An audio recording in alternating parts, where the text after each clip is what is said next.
করব আজ? যা কিছু একটা বানিয়ে যা নাও। কিছু বলবে না, একদম যা কিছু বলবে না। আমি তো যা কিছু বানিয়ে দেবো, কিন্তু তোমরা যা কিছু কি একটা খাবে? খাবে না।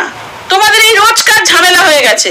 যখনই জিজ্ঞাসা করি কি রান্না করব, যা কিছু বানিয়ে নাও, যা কিছু বানিয়ে নাও। কিন্তু যখন যা কিছু বানিয়ে দিই, তখন বাংলার পাঁচের মতো মুখ করে বসে থাকো। এটা কি বানিয়েছো, এটা কি বানিয়েছো, কালকেই তো এটা বানিয়েছিলে, এটা কেন খাবো আমরা? যা কিছু কি তোমরা খাও? যা কিছু বানিয়ে নাও। আর সবচেয়ে বড় কথা, এই যা কিছু নামের সবজিটা যে কি তোমরা বলো, সেটা কোনো মার্কেটে পাওয়া যায় না, কোনো সুপার মার্কেটে পাওয়া যায় না, কোনো মংলা হাটে পাওয়া যায় না, কোনো রবিবারের হাটে পাওয়া যায় না, কোথাও পাওয়া যায় না। আমি সব জায়গায় খুঁজেছি।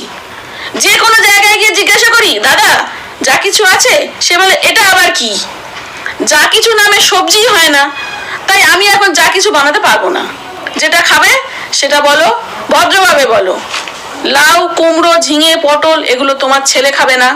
পনির, চিকেন, ডিম তুমি খাবে না। আমি তো গরু ছাগল, সব কিছু খেয়ে নি, সব খেয়ে নেবো। খাওয়া নিয়ে ঝামেলা তো তোমাদের।